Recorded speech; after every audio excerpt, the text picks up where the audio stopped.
Stretchers, row after row. Comatose patients in isolation rooms.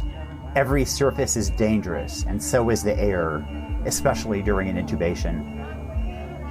Every day you're thinking, am I going to get really sick? Am I going to be able to recover? Am I going to be one of those young people that, for whatever reason, dies from this? The history of this pandemic will be remembered not for briefings at the White House, but for the heartache in the hot zone. We journalists haven't been able to cover coronavirus the way we normally cover wars, from the front lines. Good morning. Good morning. 96.9, this is Jim. But I was able to spend 2 days inside 2 hard-hit hospitals in the Bronx to witness the toll on frontline workers trying to keep Americans alive. So we're entering a COVID area, and so everybody who goes in wears these protective gowns, and this gentleman is helping me get it on correctly, since I don't know what I'm doing. PPE monitor. Wait, they're pulling out another one.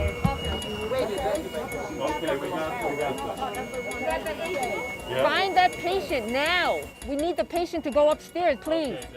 Dr. Deborah White reminds me of a general commanding a battlefield. I mean, this is what we train for. This is the moment in our career, because it's a once-in-a-lifetime thing. She's trying to save lives Yeah, from upstairs. while also keeping up morale. On this day, almost 800 New Yorkers died. Many of the people here are clearly in their 70s or 80s, but they're also, I'm struck that there are a lot of young and middle-aged adults here. Yes, absolutely. We range from 26 all the way up to like 59. She's constantly counting beds, keeping track of every patient.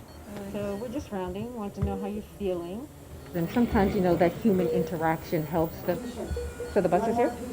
Oh, so let's go upstairs quickly because the Me Too bus is here. Let's walk rapidly. Okay.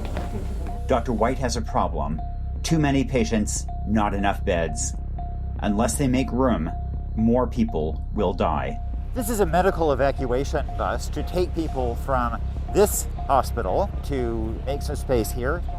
The bus is unlike any bus you've ever seen. It has oxygen.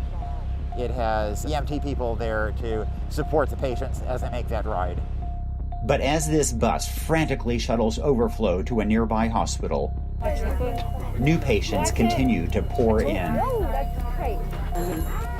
Yes, still? The red phone rings constantly, signaling the arrival of yet another critical patient.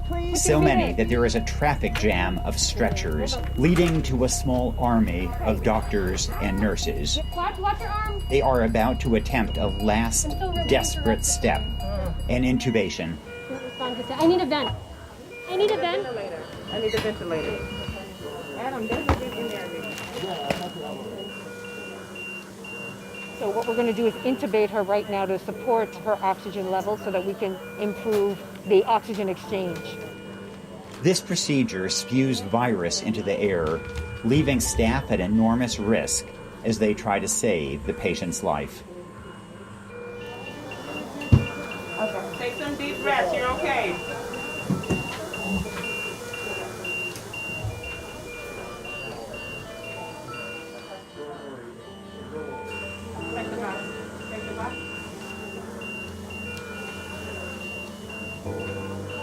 She's attached to the vent.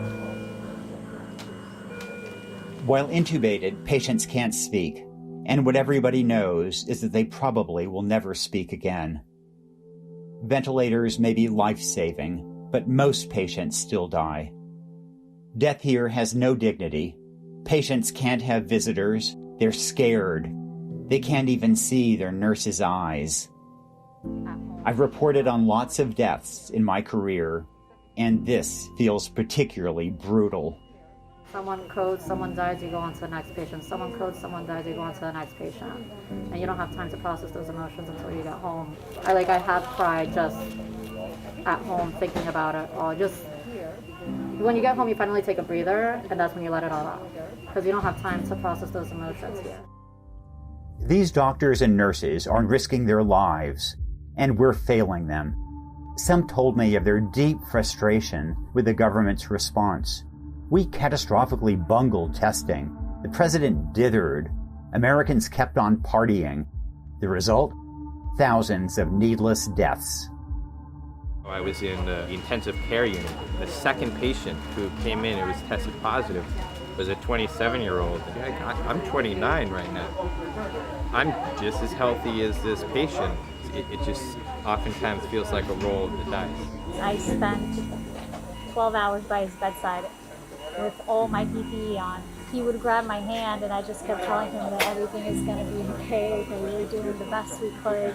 But I could see the fear in his eyes, and it was heartbreaking because this is still so new to us, that we're just doing what we can and we don't know what's going to happen. As I see it, the triumph here lies in the courage and humanity of the health workers. This may not be enough to defeat the virus, but it's magnificent to witness.